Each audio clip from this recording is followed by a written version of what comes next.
नमस्कार, मैं हूं पंकज परसून।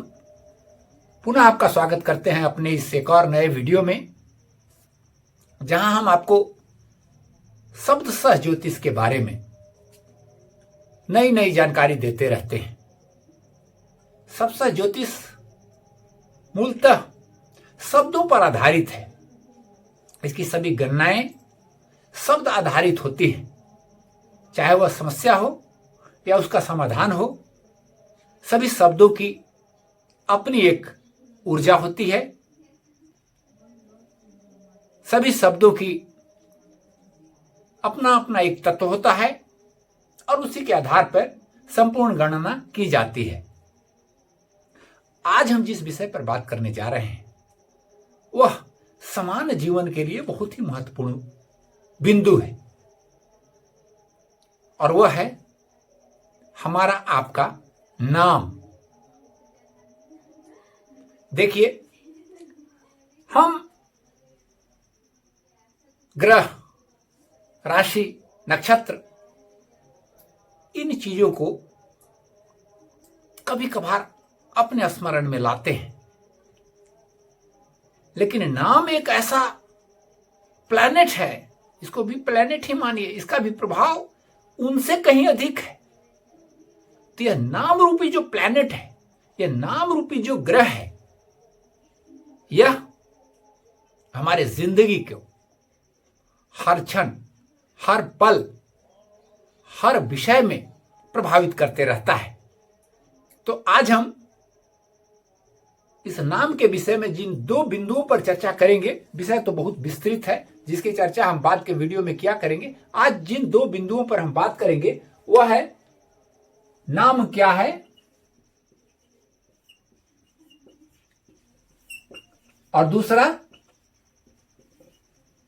नाम का प्रभाव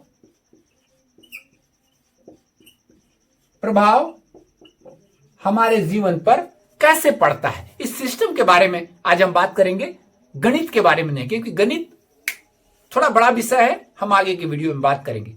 प्रभाव कैसे पड़ता है, कौन सिस्टम से, इस पे हम चर्चा करेंगे।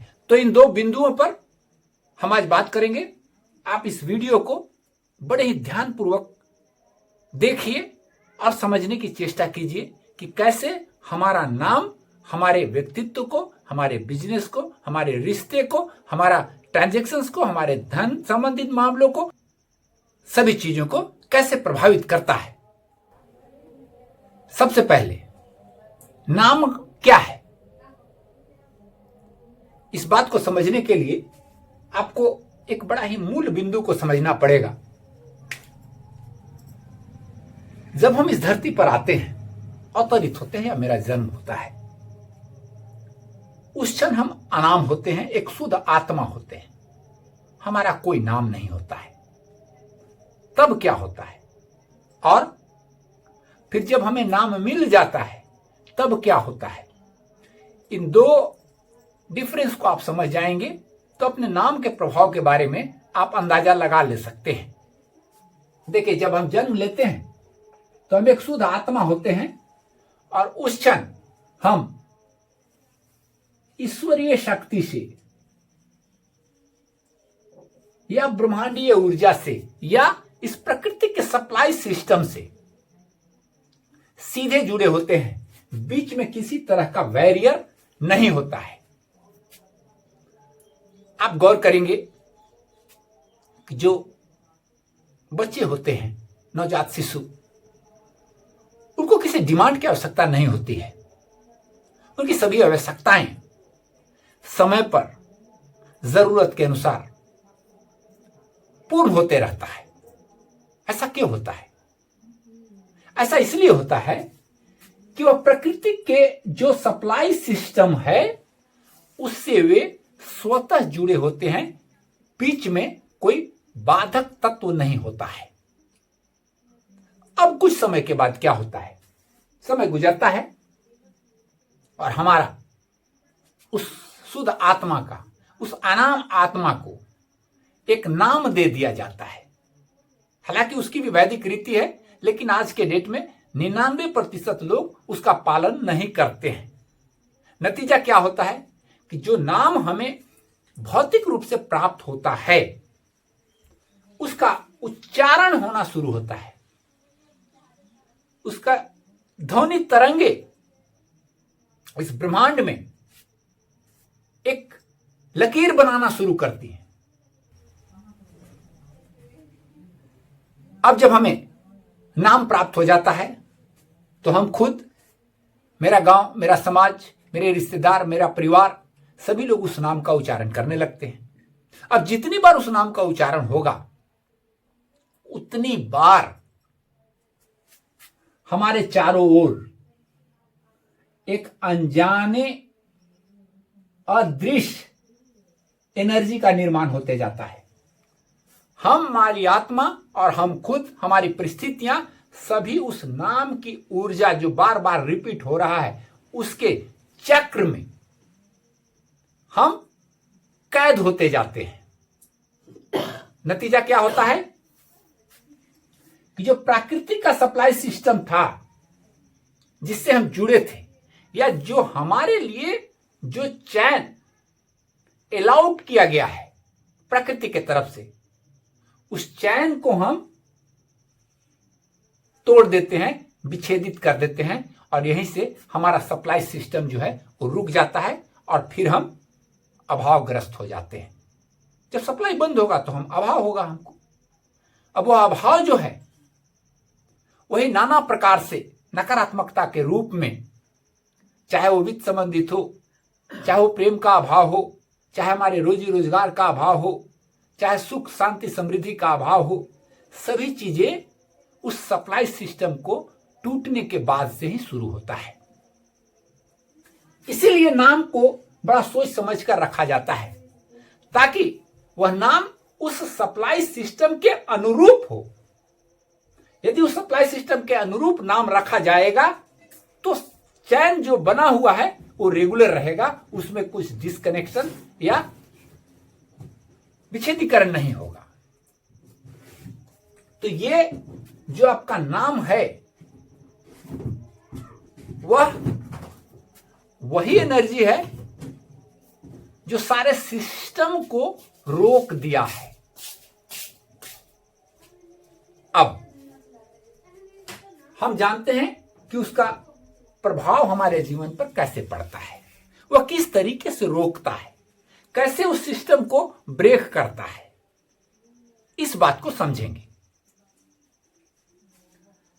देखिए, हर एक नाम में कुछ स्वर होते हैं, कुछ व्यंजन होते हैं। यही स्वर और व्यंजन के मिलने से अक्षर का निर्माण होता है और वही अक्षर हमारा नाम है। मेरा नाम हमारे लिए विशेष अक्षर है। इतना समझना आसान है, आप समझ गए होंगे। तो अब आपको यह भी समझना है कि सभी वर्णों के, यानी कि जो भी स्वर हैं, जो भी व्यंजन हैं, सभी के अपने तत्व होते हैं। कोई पृथ्वी तत्व से संबंधित है, तो कोई अग्नि तत्व से संबंधित है, तो कोई जल तत्व से संबंधित है, तो कोई वायु तत्व से संबंधित है। आकाश तत्व को इन सिस्टम से थोड़ा अलग रखा गया है क्योंकि आकाश तत्व सभी में शामिल होता है। तो मूलतः ये 4 तत्व के आधारित सभी गणनाएं होती हैं। तो सबका अपना प्रभाव है। यदि आपका नाम का मूल अक्षर जो है वह अग्नि तत्व का है तो जाहिर सी बात है जल तत्व से आपको समस्याएं आएंगी। उसी प्रकार यदि जल तत्व है तो अग्नि तत्व से समस्याएं आएंगी। पृथ्वी तत्व है तो वायु से समस्या आएंगी। देखिए, हमारा जो संपूर्ण जीवन है वह 9 ऊर्जा क्षेत्रों में विभक्त है। लाखों चीजें हैं, हजारों चीजें हैं जानने, देखने, समझने, सीखने को, लेकिन सभी चीजें 9 के अंदर में ही समाहित है। जैसे 9 ग्रह हम लोग ज्योतिषीय गणना में करते हैं, उसी तरीका से यहाँ 9 एनर्जी सर्किट है और 9 ऊर्जा क्षेत्रों में ही सभी चीजें विभक्त हैं, बटे हुए हैं। पहला ऊर्जा क्षेत्र हमारे उपक्रम को, कार्य को दिखाता है कि हम क्या कार्य करेंगे। व्यवसाय है, रोजी रोजगार के लिए, नौकरी के लिए हमारा व्यक्तित्व कैसा होगा, हम क्या पसंद करते हैं, क्या नापसंद करते हैं, इन चीजों को, हमारा पुरुषार्थ कैसा होगा। तो ये चीज हमारे पहले सेक्टर से हम लोग देखते हैं। दूसरा सेक्टर जो है वह है हमारा संबंध का। रोजी पहला, दूसरा संबंध, तीसरा हम लोग विकास, विस्तार देखते हैं। विस्तार, कितना जीवन में विस्तार होगा। चौथा जो हम लोग देखते हैं वो है धन का मामला, पैसा से जुड़ा मामला, अर्निंग से जुड़ा मामला, रिस्क लेने की क्षमता, ट्रांजैक्शन, लेन देन, ये सभी चीजें जहां पैसा जुड़ेगा वो हम चौथे सेक्टर से देखते हैं। पांचवा सेक्टर से देखते हैं हम स्थायित्व को, अस्थाई,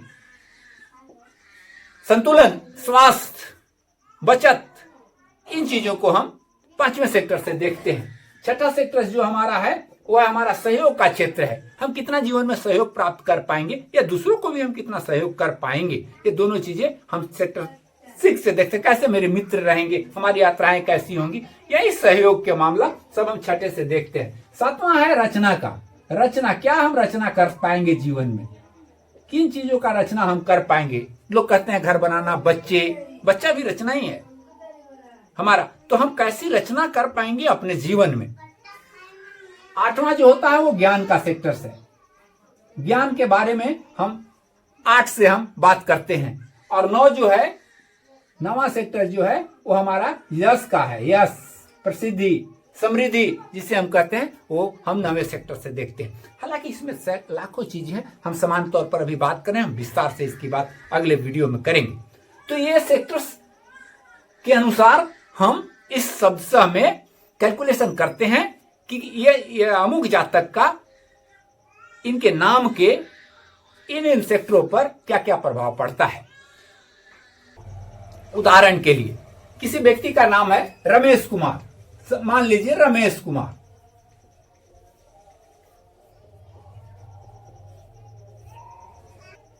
तो अब हम देखेंगे कि इस वर्ण में कितने स्वर हैं और कितने व्यंजन हैं। पहला है व्यंजन र, हम पहले सेक्टर्स में र को यहां लिख देंगे, र। दूसरा सेक्टर्स क्या है इनका, म।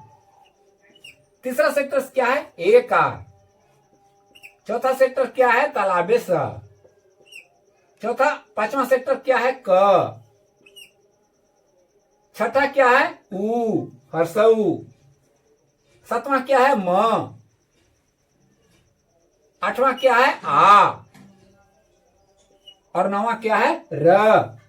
बस 9 तक ही लेगा। अगर आगे नाम भी है तो उसको छोड़ देना है, क्योंकि 9 के बाद चीजें रिपीट होने लगती हैं। तो हम मूलतः पहले आने वाले 9 स्वर और व्यंजन को इस गणना में लेते हैं। हम सब सेक्टर समझ गए। अब हम सभी जगह पे हम वर्णों को स्थापित कर दिए। तो यदि हम सभी वर्णों के गुण को जानेंगे, उनके तत्व को जानेंगे, तो पर्टिकुलर उस सेक्टर पर जो प्रभाव पड़ रहा है उसकी गणना करना हमारे लिए बहुत आसान हो जाएगा। अब रमेश का जो मूल तत्व निकल करके आएगा इनके नाम का, अब उस तत्व में कितने अल्फाबेट ऐसे आए जो उनके विपरीत हैं, विरोधी हैं, तो हम अंदाजा लगा लेंगे कि उन सेक्टर्स में इन महानुभाव को समस्या आने वाली है। कौन कौन इनके मित्रवत हैं, हम समझ जाएंगे कि इस सेक्टर्स में इनको लाभ होने वाला है। इनमें कितने तत्व इनके विरोधी हैं, कितने तत्व इनके समर्थक हैं। तो ये सभी विस्तृत गणना इस मात्र नाम से हम लोग कर सकते हैं। कहने का कुल मतलब यह है कि नाम हमारा केवल परिचय नहीं है, बल्कि नाम ही सब चीज है।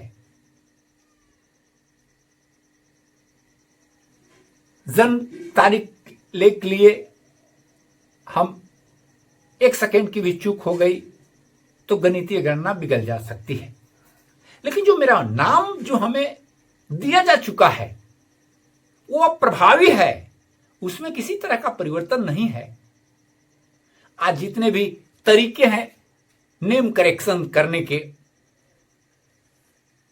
एक एन जोड़ लीजिए, एक ए जोड़ लीजिए, एक बी, क्या होता है?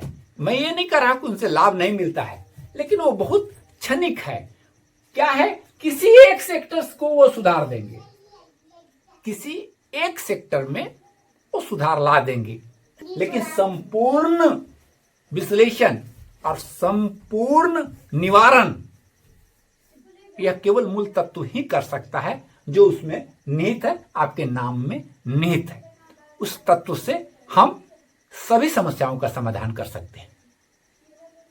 तो आज इस वीडियो को मैं और ज्यादा बड़ा नहीं बनाना चाहूंगा, मैं आगे एक एक बिंदु पर विस्तार से बात करूंगा। इसलिए इस वीडियो को लाइक सिर्फ ना करें बल्कि सब्सक्राइब करके रखें, क्योंकि ऐसी नई जानकारी और अद्भुत जानकारी हम निश्चित हैं कि आपको YouTube पर नहीं मिलेगी।